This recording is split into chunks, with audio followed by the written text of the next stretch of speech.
All right. Welcome, everyone. We got a big crowd here today. A lot of recognitions, which are absolutely worthy, and just excited time at school, and everybody's getting geared up to finish strong. And so, without further ado, do I hear a motion to approve the agenda? Do I hear a second? Second. All in favor? Aye. All right. Do I hear a motion to approve the minutes? So moved. Do I hear a second? Second.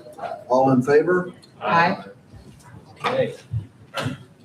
Board members, we do have a lot of recognition today that are employees in school and students, so this is a fun time. First of all, I want to recognize West, Vestavia Elementary West, right. One of the things that our school system is committed to, as you know, is that we be not only building academic strength for our students, that we be character builders. And that's something that means a lot to our schools and our community, and has been a mainstay, I think, for many years. Something I'm most proud of to see, really as an employee and more especially as a parent, to know that there's that kind of investment in making good citizens and good people, partnering with parents to do that work. And so we don't solicit the kind of notorieties that we get or recognitions. It's just a part of the work that we do, but we're always proud to celebrate them. And we have had several schools over the years who have been state schools of character through a group called character.org. And we also have had some that are national schools of character. And in this case, we have a repeat performer that's been named as a national school of character once, and then now has been named it again. Is that right, Susan? Right. All right, so tell us a little bit about that process. So the process involves writing some reports on how we're showing that we're involving all of our stakeholders in character education, and providing lots of evidence, documentation to support that. Yeah. So it's really showcasing what we do every day as part of our work. And all of our schools are committed to this. This is a big achievement and something I think is very worthy recognition. So National School of Character, Vestavia Elementary West. Congrats.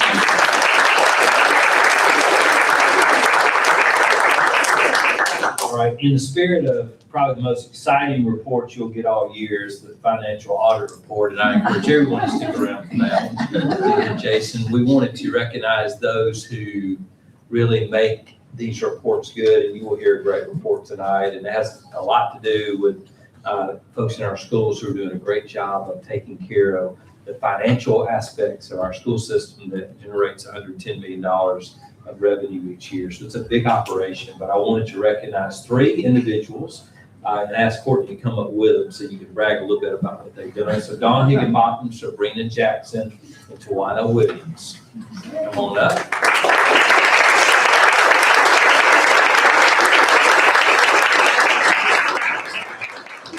So, Courtney, tell us a little bit about the ASBO certification and what our Yeah, so I'm proud to announce these ladies have received their certification in local school financial management, and this is from the Alabama Association of School Business Officials. This is something that they obtain above and beyond their day job, and their commitment to continuing education and trying to learn more and comply with all the state laws and regulations, and it really helps us to obtain a clean audit report, and I really appreciate all that you do for us in our schools. Yeah, so would you tell us which school you work in and how long you've been in the school system? I'm Dawn Higginbotham. I'm the bookkeeper at Pizzitz. I've been there for 2 years, and I was at Dolly Ridge for 3 years before that. Sabrina Jackson, the high school freshman campus, 2.5 years. I'm Tawana Williams, and I've been in the high school for 2 years, and I came from Dolly Ridge. I was there for 5 years, and then Central before that, so I've been around a while. Yeah. So all of our bookkeepers eventually work toward the certification. And I always say that there is school business and there's the business of school. And we have to do the business of school really well. Finances are part of that. So there's ongoing professional development that occurs. This is a really good achievement, and I appreciate you working on this. Congratulations.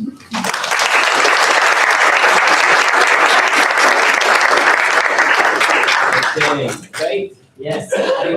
Who we got? We're going to bring in our K-12 All-State Band and Choir students. So they all applied and auditioned for All-State and were selected. So they're going to come in and introduce themselves and maybe share their instrument or their parts.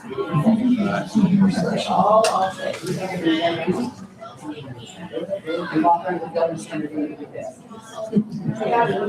All All-State, let's go.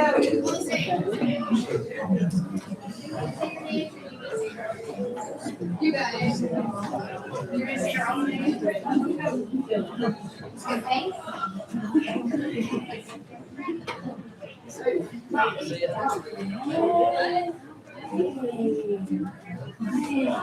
Right. Leah, tell us about this stellar group. We have our all-state musicians. Do we have Mr. Coleman, or am I the only teacher in right now? I think they're outside, but we can let the students, we've got elementary choir, correct? And middle school band, so if they want to tell us their name, the instrument they play. You want to start, Walker? I'm Walker. I play oboe and I made All-State. I'm a junior and I also made All-State Orchestra. I'm Sophia. I'm a freshman. I play violin and I made All-State Orchestra. My name is Hannah Bell. I'm a 7th grader, and I play clarinet, and I'm in All-State Band. My name is Andrew Wallace. I play trumpet and I made All-State Jazz Band. My name is Shiloh. I play trumpet and I also made All-State Jazz Band. My name is Juliet and I sang in All-State Choir and I'm in 5th grade. My name is Madison Kapoy. I'm 9 years old. I'm in 4th grade and I sing in All-State Choir. My name is Kate Grinnell. I sang in All-State Choir. I'm in 4th grade and I'm 10 years old. Hi, I'm Max Ames. I'm in 7th grade and I made All-State Choir. Hi, my name is Lane. I'm in 8th grade and I also made All-State Choir. I'm Matthew and I'm in 8th grade and I made All-State Choir. My name is Dylan. I'm in the 8th grade and I sang the All-State Choir. Right.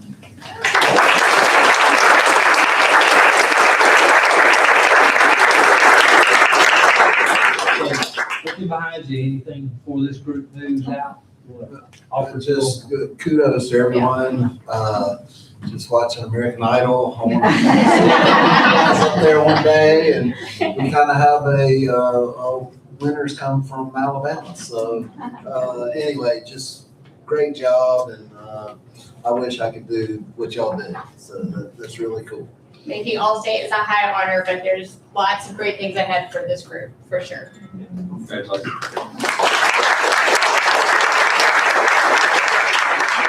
On the center aisle and you can exit right over there where it says exit.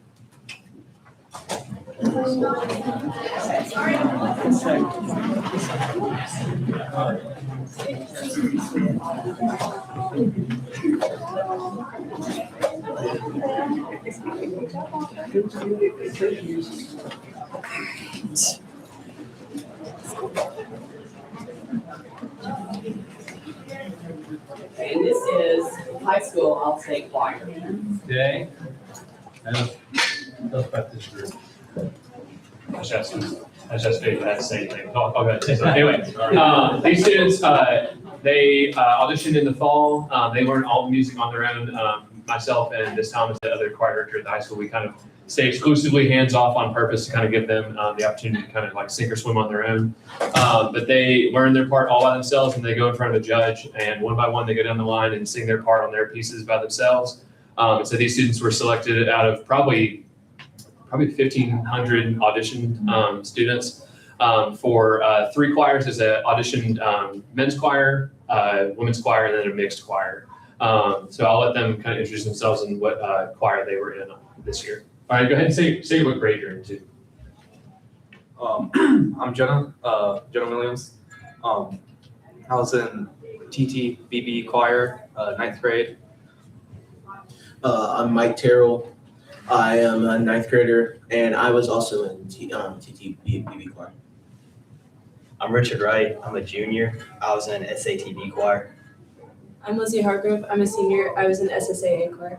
I'm Kendall Wilkerson. I'm a sophomore, and I was in the SSAA women's choir. I'm Emmeline Glenn. I'm a junior, and I was in the SSAA choir. I'm Juliana Mize. I'm a sophomore and I was in SSA. I'm Emma Salomon. I'm a junior and I was in SSA women's choir. And for those who are not aficionados in music, maybe just education on what those letters are. Take it, Lizzie. So SSAA stands for soprano, soprano, alto, alto, and TTBB is tenor, tenor, bass, bass. SSAA is all women's and TTBB is all men's. And then SATB is mixed, so soprano, alto, tenor, bass. Good deal. That's it. They will have swim. Guys, just excellent job. Y'all are 8 of the top 1,500 students. That's very impressive. And y'all there's a lot of hard work that went into it. Parents that are here, I know there's a lot of support that goes into it as well. So just excellent job, and just the sky's the limit for you. So just keep using your talent and sharing it with others. We really commend you for what you've done. Great job. Thank you, guys.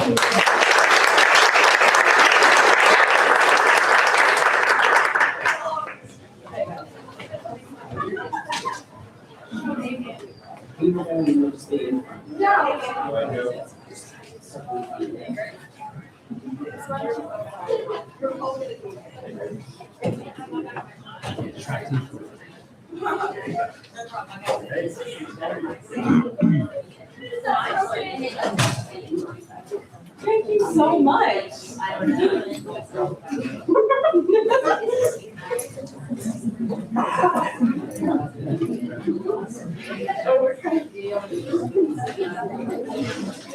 Right.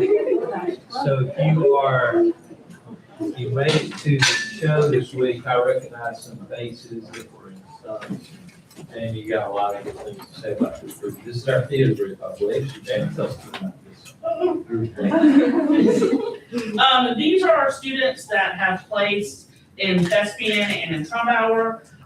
They're a wonderful group. We have a number of seniors here. And if y'all want to go through and kind of say why you're here, what you won, your name. And Tessa, we can start with you. Oh, okay. Hey guys, I'm Tessa Sperling, and I got a superior in solo musical and duet acting. I'm Finley Stevenson. I got first place sound design at state, and I showcased sound design at Thespian Festival. I'm Ava Camp, and I got a superior in group acting. I'm Brianna Boya, and I got a superior in solo musical and duet acting. I'm Alex Dunn, and I got a superior in solo acting. I'm Sadie Youngkin, and I got a superior in duet acting. I'm Pinda Stryker, and I got a superior in duet acting. I'm Julia Skelton, and I got a superior in solo musical and showcase for solo musical and a superior in duet acting. I'm MJ Horton, and I got a superior in solo acting and duet acting. I'm Carson Thomas. I got a superior in duet acting and solo monologue and was on the all-star cast. I'm Andrew Onken. I got a superior for duet acting. And you're in the All-Star cast. Right, and all-star. I'm Liam Peterson. I was in the all-star cast, and I got a superior for solo musical and a superior for contrasting monologues. I'm Nancy Jefferson. I got third place for novice sound design and drum. I'm Isabel Estrada, and I got a superior for solo acting. I'm Evelyn Garrick. I received a superior in contrasting monologues and in duet acting. I'm Lucy Polke, and I got a superior in duet acting. I'm Nessa Maxwell, and I got a superior in group acting. And so our students compete against, at Trumbauer, it's over 7,000 students across the state for those that place. And for Thespian, it's around 2,000 students from across the state. And only about 10% are recognized for superiors. And also they just finished stuff, so they might look a little worse for wear. But, oh, and we also qualified for nationals, so we'll be attending ITF this summer and representing Vestavia Hills in the state of Alabama at the national conference. Well, the arts are alive and well. I've been see that in the last couple of months of recognition is really outstanding. This group has got some seniors in it that also have been awarded scholarships. I think I recognize some faces that are going to somewhere on arts scholarships. I'm pretty sure Finley's one of those. So Yes, sir. I'm going to DePaul University in Chicago for sound design, and I've gotten about $29,000 in scholarship. That Julia from Montevallo. I'm going to Montevallo for a BFA in musical theater, and I got a $4,000 scholarship to Montevallo, but a $25,000 scholarship to AMDAP in New York City. And you could also be somebody who loves the arts and claim to be a doctor, right? Yeah. I'm going to UAB to major in neuroscience, and I'm minoring in music while I'm there. And I got their presidential scholarship, which is $12,000. I also got a Merit of Distinction scholarship, and I got a choral scholarship for UAB. Did it out to anybody? Well, we also have Blake Crowlin, who wasn't able to be here. She has a scholarship to Troy, almost a full ride. Caitlin Merrill also, she's majoring in theater education and BFA in musical theater. And also Caitlin Merrill is going to UT Chattanooga on a scholarship. And she's majoring in political science and minoring in theater. And then we have two more that are headed to Belmont for commercial music that also receive scholarships. So. Guys, this last weekend, Sanford had to play Oklahoma. I don't know if any of y'all went and saw it, but I was just sitting there just marveling at how talented students are, and you guys just throughout the years, and y'all are proceeding, but y'all are awesome. And to stick with it and grow and now to go and some of you take your talents to college and stuff like that. That's awesome, and we just couldn't be more proud. So we're all taking your name. So when you're on that Hollywood Walk of Fame, we're gonna yell out, "Hey, remember us!" And so just give us a shout out one day. But anyway, great job. Yeah, and what's cool about this group to me is it spans front of house, back of house. A lot of them do different things. Some you don't even see that are going to make it big in some sort of way. So I'm super proud of the ambassadors you are for our schools and for your family. So congratulations. Well done.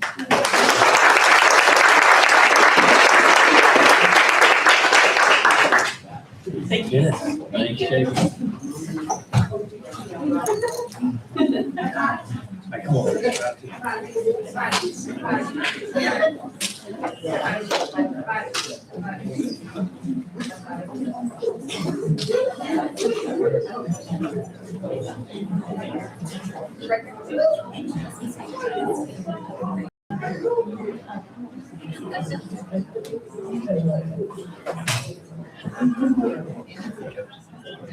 All right, board members, we have our tennis team here, had a big week last week. And let's do your thunder, coaches. Y'all tell us about these group and then let them introduce themselves. Yeah, we're not doing anything. We're excited to be here and the recognition. What a great day. A lot of students are being recognized. So this is the guys and girls tennis team. The boys just wrapped up, so we just finished the state tournament last week. The boys won their 5th straight state championship, 7A straight championships. So that's a pretty impressive feat. Probably the toughest state tournament out of the 5 they've won. So it came down to us and another team, a local rival, came down to the last match, and we won in a tiebreaker, which kind of just set us, gave us enough points to win state championship. The girls were state runner-up to Huntsville High School. The girls have won 2 out of the last 4 state championships. So the tennis program here at Vestavia Hills High School has been just really, really great. It goes to their hard work they put on during the season and the off season. So, Andrew, I'll let you introduce. Yeah, if you guys don't mind, and ladies, if you are an individual, make sure you let us know that as well. Okay. I'm Andrew Pickett. I'm a senior. I won #1 singles and #2 doubles. I'm Alex Nelson, and I'm a sophomore. I'm John Briggs Harris, and I won #2 doubles. I'm Sanders Johnson, and I'm a sophomore. I'm Hank Harris, and I'm a sophomore. I'm Austin Hood. I'm a junior, and I won Core 2 singles. My name is Akash Parekh. I'm a junior. My name is Ben Mitchell, and I'm a junior. My name is Jackson Glenn, and I'm a freshman.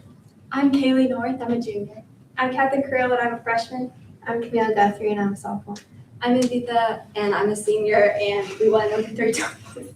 I'm Claire. I'm a freshman, and I also won #3 doubles. I'm Lizzie, and I'm a freshman. Well. Andrew and my son went to prom together, and so during prom pictures, just for I go, hey, go win another state championship, and without hesitation, it's like we will. So he just congrats on bringing home the gold, and I'm just so proud, and just the tradition that y'all have established through Vestavia tennis. It's a long tradition, and but when you go down to the courts and you see all those banners, your names are on all the banners. So just congrats, and thank you for representing well. Y'all look so nice. Congratulations. Thank you.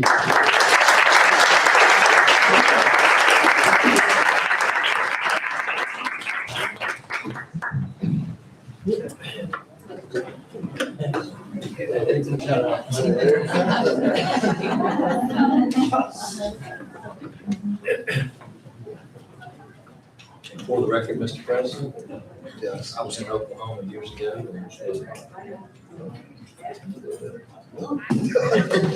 Hey, just real quick on the elementary schools. I know we recognize West, but today was a huge day that we didn't have for my 2 older children, and somewhere along the line, this got put together. But the parade of when the seniors took the buses to the different elementary schools, wow. I got pictures. I don't know if I was supposed to get pictures from my cell phones, but I did. And it was just so special, so awesome, and just, I don't know, it takes me back to my elementary days and seeing my older kids, and just what a cool thing that was, and that y'all do. And it's not just middle schools, it's the elementary schools, but it's the middle schools, and then to ascend into the high school. It's just really special to the kids, and I know it's special to the teachers too. So thank you all for putting that on today. It was awesome. I saw Mrs. Merritt hanging up balloons this morning in carpool, trying to get those things to stick to that.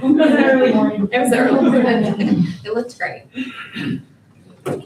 All right, well, let's jump into the business, financial statement. Courtney.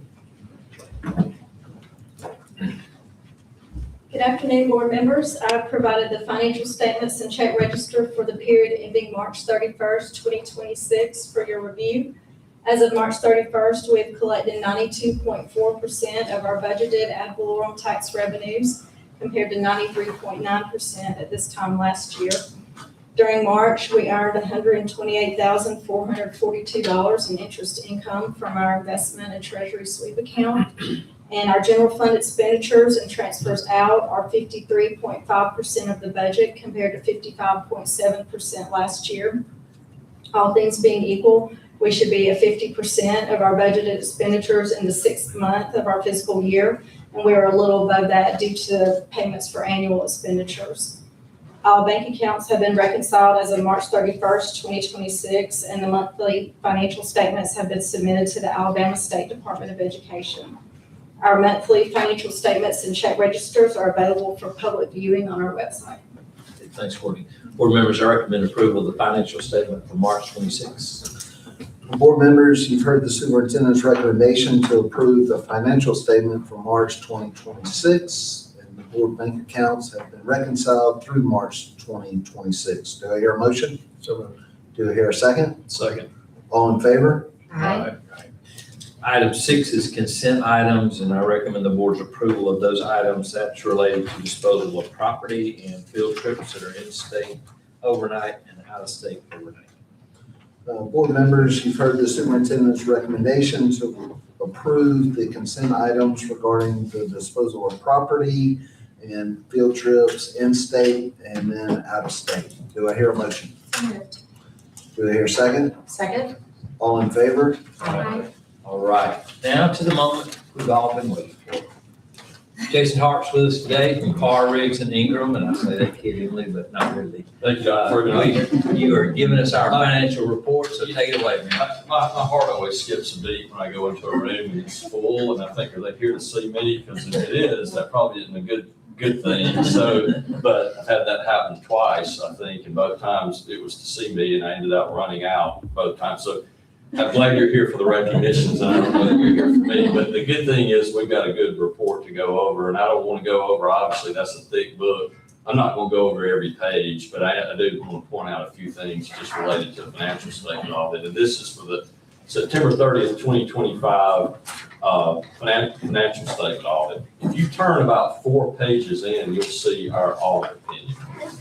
And that really does a good job of going through what goes on in a financial statement audit. There's different kinds of audits and monitoring, and poor Courtney goes through that all the time. But in a financial statement audit, there's a materiality concept. We go through and we evaluate risk. We do a lot of testing.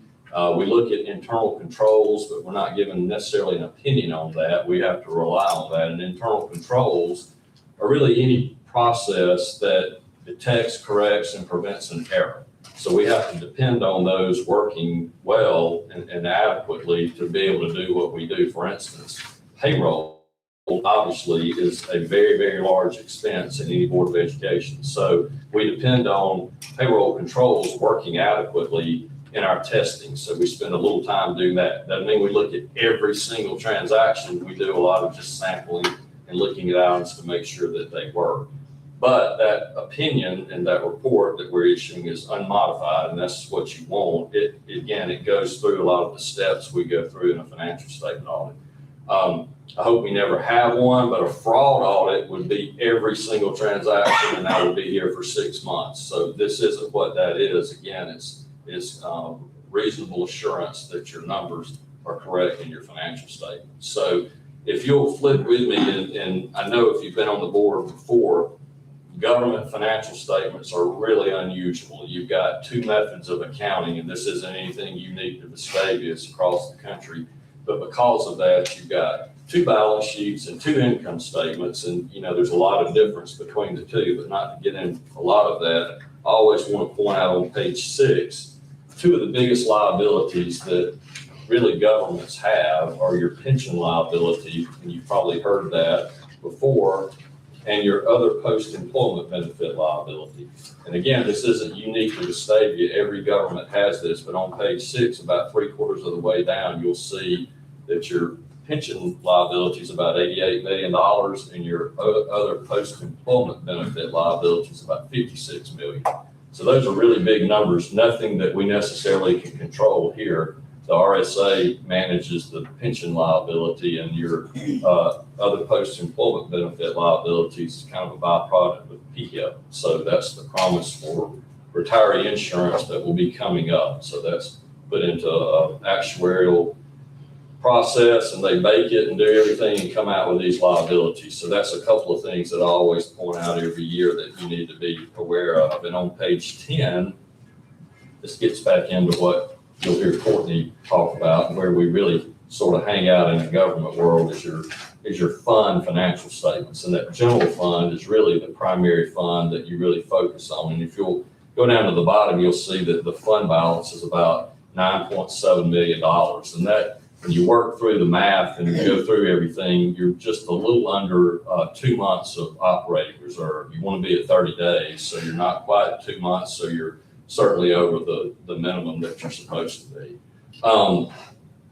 Then I want to kind of go to the very back. There's on page 69, there's some required communications. And again, I'm not going to read through all that, but you may, glance through, and it talks about just different things we go through in an audit. And primarily the thing I want to point out is we didn't really have any disagreements with management over anything. We certainly don't want to finish an audit and there be any kind of a disagreement, especially over any kind of accounting policies, and we didn't have any. But a lot of the other stuff talks about your estimates and other areas that are significant that you would need to know about as board members. So I think that's it. That's sort of the high point. We didn't have any findings. That's always an important thing to talk about. And again, that doesn't mean that 1 year to the next, one might not pop up. And what I mean by that is back to that internal control function. There could be something we find in our testing that we're required to present to the board, and we didn't have that this year. An example would be, and this is really common with governments, if you've got construction going on, it just seems like inevitably a payable will come in very, very late for some construction that may have been going on in August. And we end up finding that, and it may have escaped the end of the year reconciliation process. And if we find that, that would be something we would report that didn't get captured in your internal control process related to payables.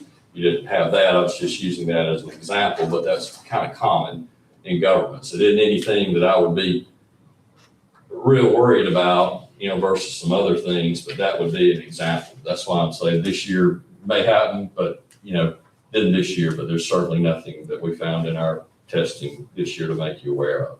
So anyway, I certainly would like to thank Courtney and all of her staff. She would tell you, again, she's monitored all the time. Audit is not fun. I wouldn't want to have that. So it's disruptive, and we appreciate her getting us in and getting us out and getting us everything we need. So with that, I'll answer any questions. I'll be delighted to talk about governmental accounting.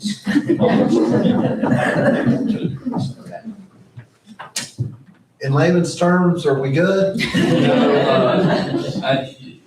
Yeah, we're like that. We're in reasonable assurance, yes. So I know it would be good if we just did a green check and a red X. That would be easiest, but yeah, you want that opinion to be unmodified, which doesn't sound the way you want it, but you don't want us modifying an opinion for anything. So the opinion you want is what we call in our world an unmodified opinion, and that's what you get. So. And I would just point out for the record that it does take a lot of folks to do this work and make sure it's done right. It makes that job easy, but Courtney is a great leader. It is. The finance officer does a great job. We've talked about this, and every year, not to get into this, but the Governmental Accounting Standards Board sets the policies for accounting for governments. And it seems like each year they're sending another one out, and they're all complicated, and it's not something you can overlook. So on top of their day jobs, they have to be able to pivot and incorporate all these new standards into this book. And it sometimes feels like it's out of control. So anyway, it is a task to keep up with all that. And I appreciate their efforts for sure. So. Well, the fiscal responsibility, the fiduciary responsibilities we have for managing the funds we have, it's really important for our community to know. And Courtney does, again, outstanding job.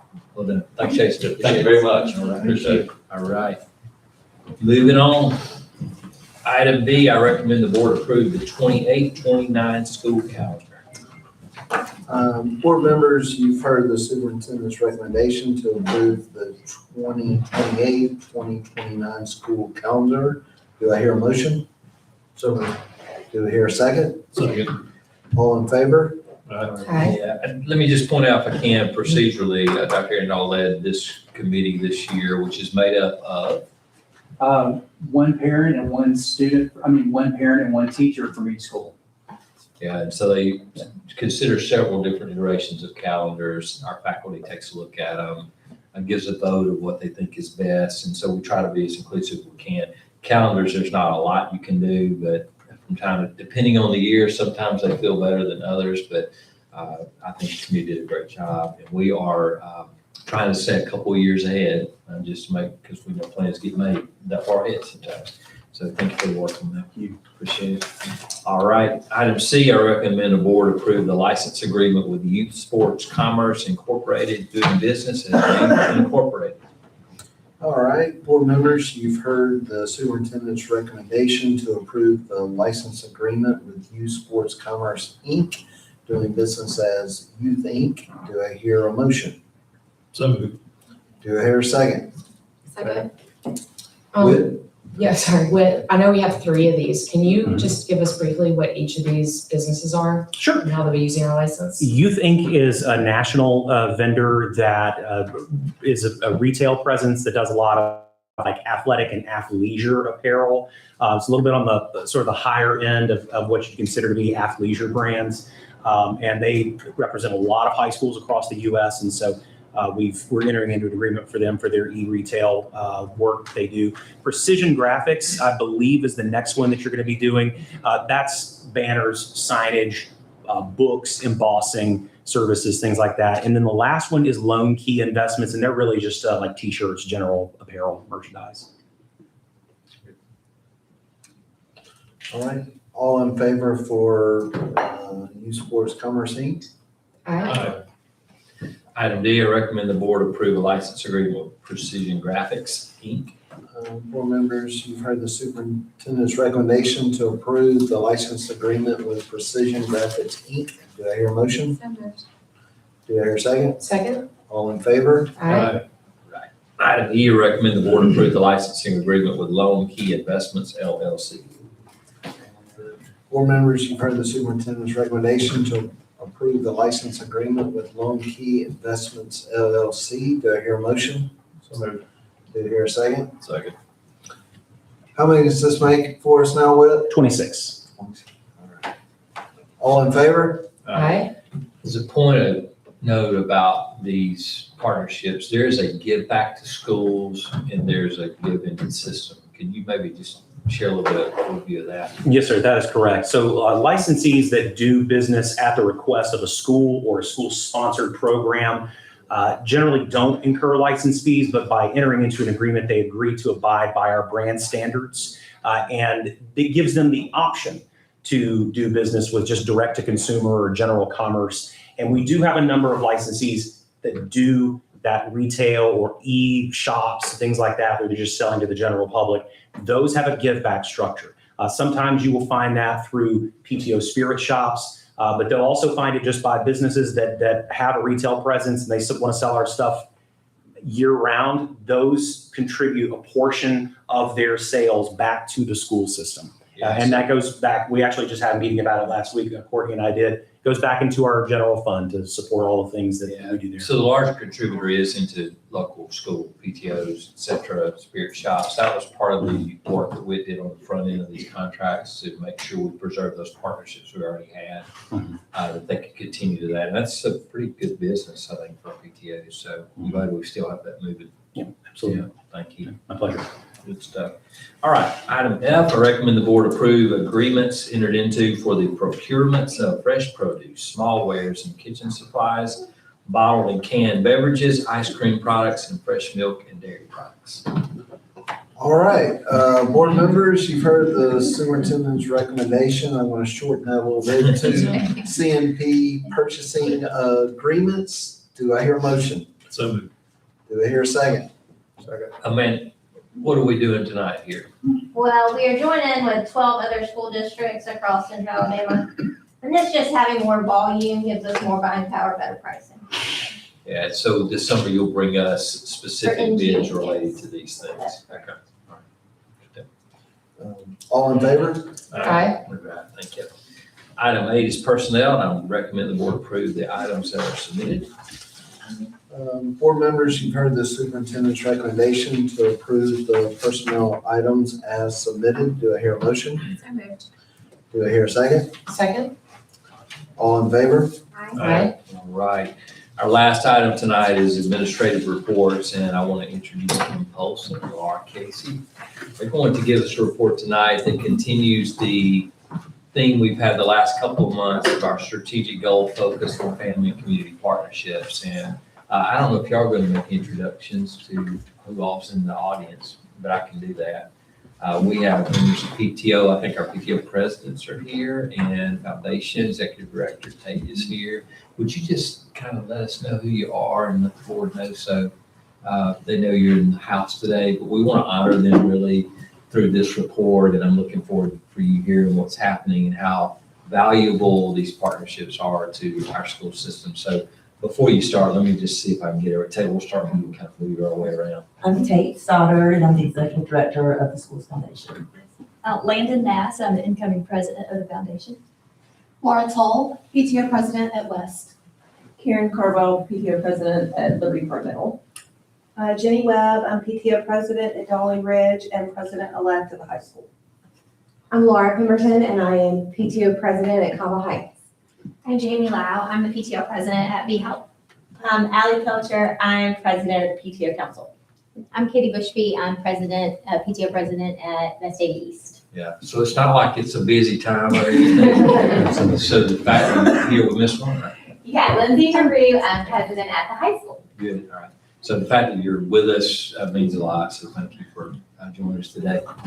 Kim, We are grateful for this opportunity. I had a minute to sit down with a few faces in this room and learned a lot just about all of the many support systems we have. Laura and I joke that we have the easy gig. It's easy to talk about all the good everyone's doing for us. So we're excited to share this with you today. But really, our family and community partnerships just represent a shared commitment to real sustainable, dependable resources that each of our schools benefits from. It provides us with the ability to provide tangible experiences for all of our students and really elevating that student experience across the board and driving curiosity, resilience, and excellence for our schools. Okay.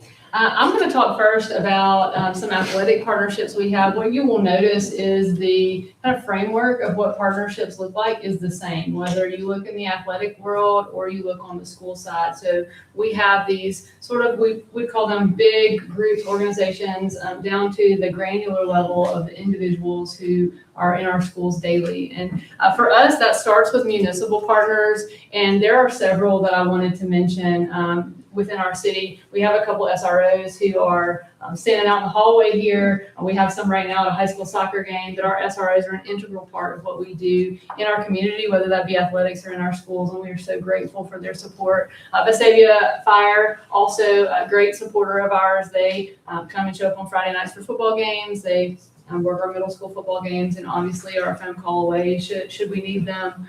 Though the partner that you hear most often in the athletic world is Vestavia Parks and Rec, or the city. You know, as most of you know, we're in a shared spaces agreement with our city that started in 2024.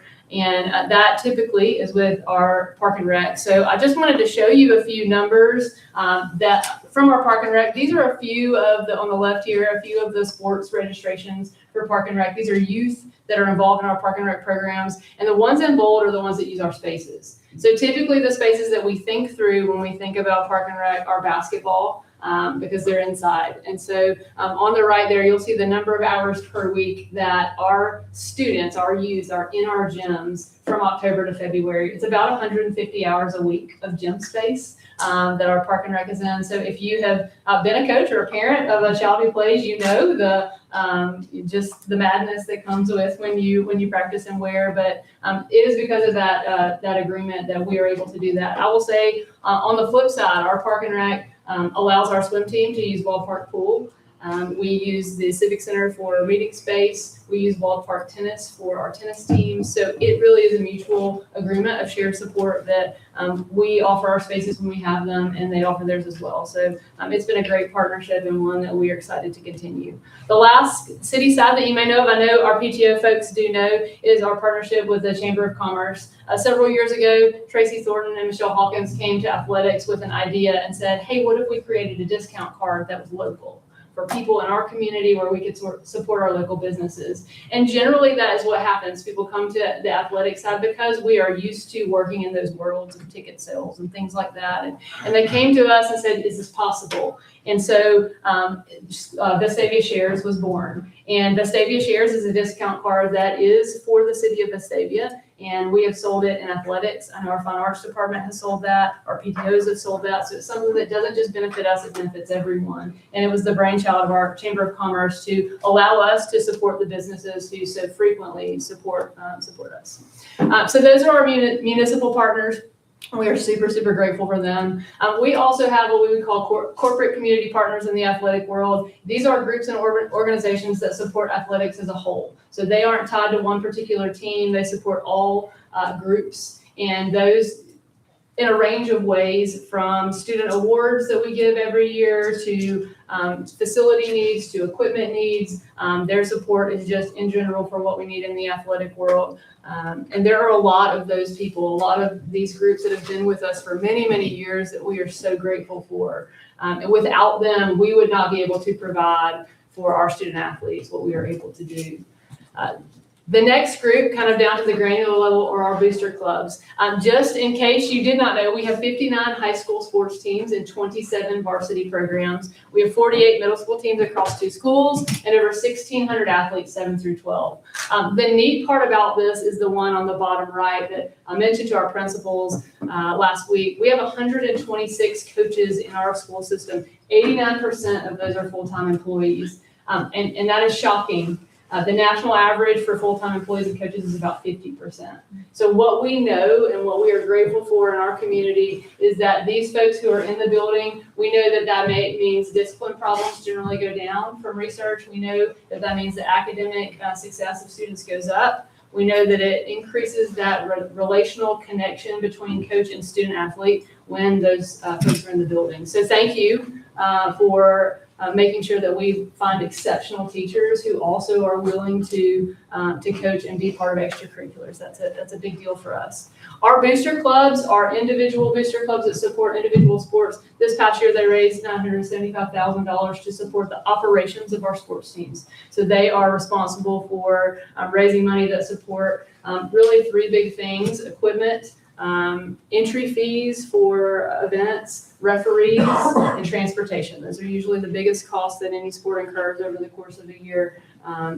They're generally more expensive at the high school level than the middle school level just because of the travel, but we're really grateful for them. Without them, we wouldn't be able to do what we do on that level. Oh, lastly, we have some unique partnerships that are worth mentioning. These partnerships are not financial. I think sometimes when you think about community partners, you think about money, and certainly we are grateful for the folks who give, because without them, we couldn't do what we do. However, there are some unique partnerships that are worth mentioning in our world. There are 3 groups of organizations that support us with time and space. Vestavia Bowl is one. They support all of our bowling teams, providing them space to practice and space for games and matches free of charge. And they are very integral in doing that in our bowling community. They actually hosted the HSA regional bowling tournament for the last 2 years, so we're really grateful for their support. 2 others, Old Overton and Vestavia Country Club, provide space for our golfers and our tennis players that obviously you saw our tennis folks here today. They have the opportunity to play at both of those places, and that is just because they want to be a part of our community. So we're grateful for their support. There are 3 others that are very unique to us in Vestavia that are worth mentioning. We have a program with Stanford University called Coaches for Character that supports our coaches learning more about how to integrate character education into coaching. We have put 75 coaches through that program. We've been doing it with them for 3 years. So really unique, but a way to invest professionally in our coaches and continue to teach them about how to be better. The next group is, that's the logo for our band. We have a really unique partnership with our band, and sometimes it goes unnoticed. We provide a couple of things that are worth noting. One is we have several safety measures that we use in athletics that our marching band uses. One is called periweather. It allows them access to heat, what's going on outside, and lightning detection. So our band directors have access to that during marching season. We also provide trainers for our band during band camp to make sure that they have what they need and that the kids have what they need. We share spaces with our band in the mornings. If you showed up at Vestavia High School, there are kids everywhere. They're kind of like little ants. You'll find the football team on the baseball field and the band on the football field and somebody else on the practice field. So we share those community spaces well, the majorettes in the gym. So it's one of those things that happens. We try really hard to support each other, and that's something that often goes unnoticed, certainly in financial ways that we can support each other, but really showing up and being part of that. I was able to go to play this past weekend, and if you got to see it, it was fantastic. But there are athletes sitting in the stand in the seats watching the play because they care about their classmates. And so that support is something that's really, really important to us. Another group that you see up here, One Rebel Production, we have a unique partnership with some groups in our CTE department. One is health sciences. We have interns in our health science program that work with our athletes and our trainers, learning hands-on experience on the sidelines with our teams. And our One Rebel Productions group, that is through broadcasting and production. Abby Gillette is the teacher there, and she gives our kids the opportunity to learn broadcasting skills, to take pictures on sidelines, to learn those videography things that are needed at the next level in the college world. So those folks have access. We support them financially when we can, just to make sure that they have the best of the best and can learn and grow outside the sports arena. So those are some unique ways that we work together. You will hear me say, if you haven't heard before, that we don't live in a silo in the athletics world. We are one piece of a whole. And so the opportunity to support each other is something that is really, really important to us in athletics. And so we try to do that at every chance we get. So we are really, really grateful for these partners and certainly those others who support us financially. Yes. So similar to athletics, there are 3 main groups that support us really. It's this section right there. This is for you guys. So it's the foundation, our council level PTO, and our school-based PTOs. They just help us elevate that student experience at each of our schools. The foundation has provided foundational support, a gift of over $2 million since its creation in 1996. Just this school year alone, they provided our schools $162,000 in grants. Some of the grants, not all of them, they were varied, but a few of the highlights was a low-tech zone at the LPMS Middle School Library, 10 balances for the chemistry department at the high school. French horns are very expensive, apparently. Those were also purchased for the high school band and multiple outdoor classrooms, but they exist to provide our schools with perpetual ongoing support, and they do an amazing job with that. A few examples at the elementary level of Cahaba Heights this year are foundation grants. There were more, but these are our highlights. We're technology-based. We received 30 iPads for our music department to just help our students access apps so they can compose, create, practice, and explore music making.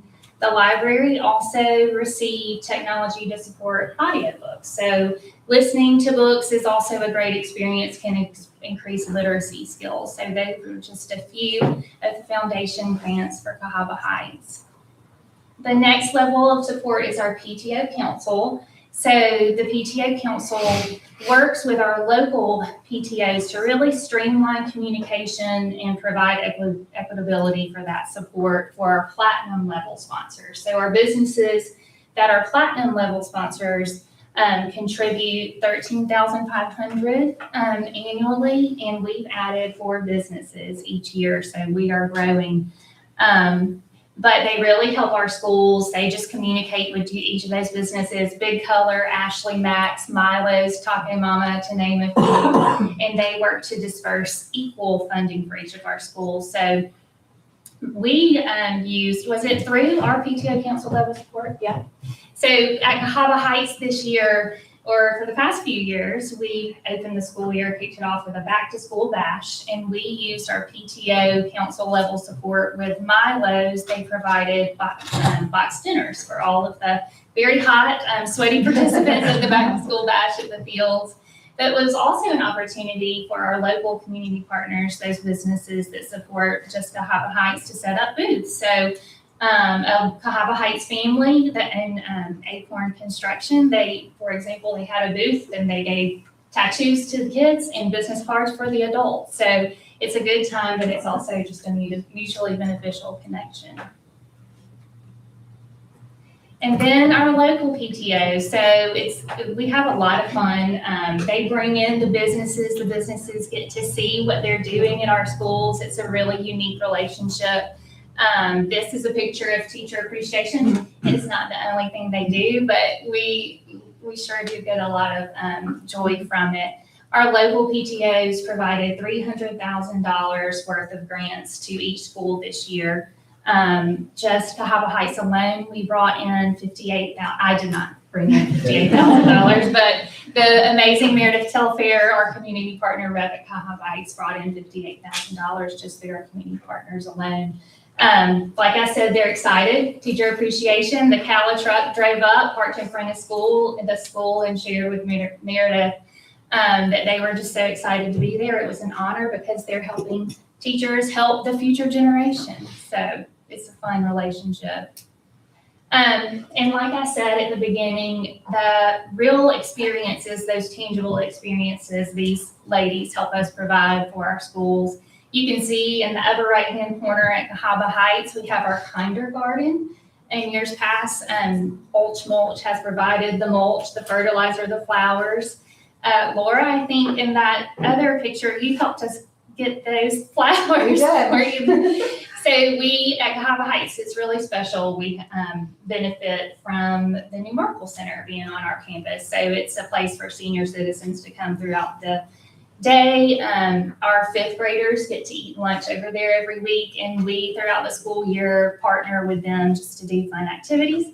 Laura, our PTA president, Miss McKinney, organized our event. She was our counselor. She called Laura and said, "I need flowers, please." And Laura was able to secure that from a local business. Another example of that tangible experience, one of our in-kind donations from Mason Music, we created a school song this year for our Rebel Rally celebrations, and Mason Music partnered with our Heights Heroes to record the song in the studio. So it was a great experience that we continue to celebrate every time we have a Rebel Rally. Every experience in our school system isn't the same. You know, whether you are a sousaphone player or you are a 3rd grader learning multiplication tables, or an athlete or a grandparent who's coming in to watch a school play, the lens you're looking through tells about your experience. But what we as educators, I think in the PTO and our partners want is that experience to be exceptional, regardless of what it is. And there is this palpable excitement of our partners who help us do that, because we are all moving in the same direction and we all want that experience to be exceptional. So we just want to say thank you. We are so grateful for all of y'all.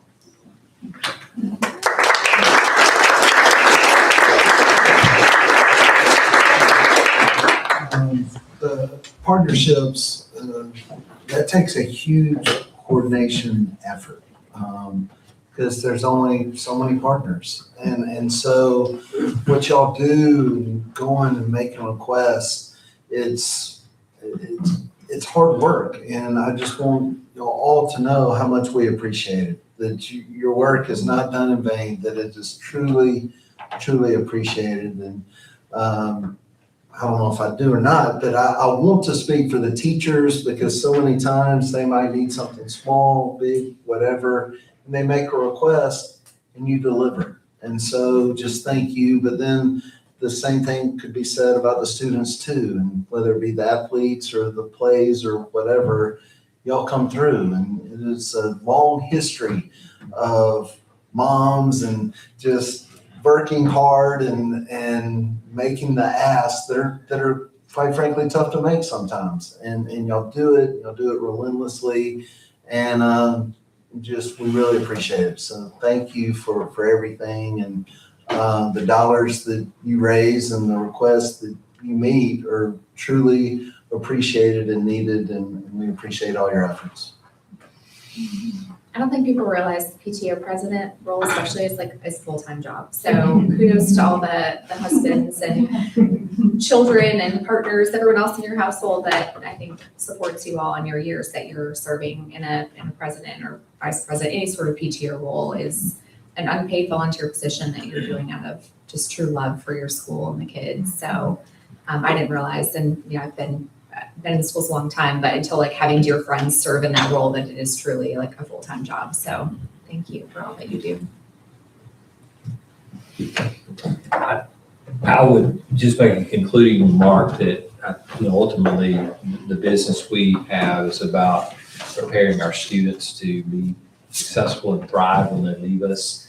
And I can think of no better example of what you model for our kids. And that we saw a couple of weeks ago, a concluding event for the RISE program that raised over $200,000 to fight childhood cancer.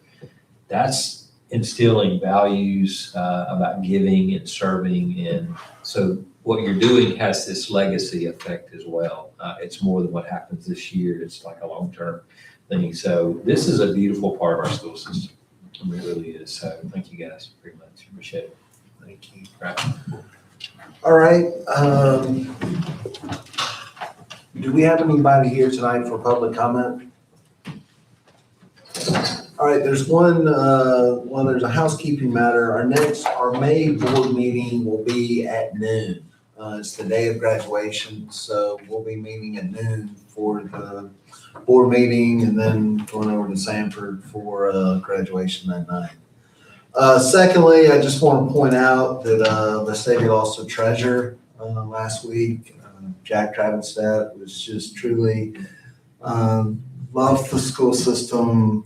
We refer to him as the Mr. Vestavia. So his memorial service was beautiful and wonderful, and Jacqueline served on the board here and was president of the board. So just anyway, that I just want to give a shout out to the Travenstedt family and just how special they are to Vestavia. And anyway, we lost a treasure, but his legacy with this board and the school system will last forever. With all that said, this meeting is adjourned.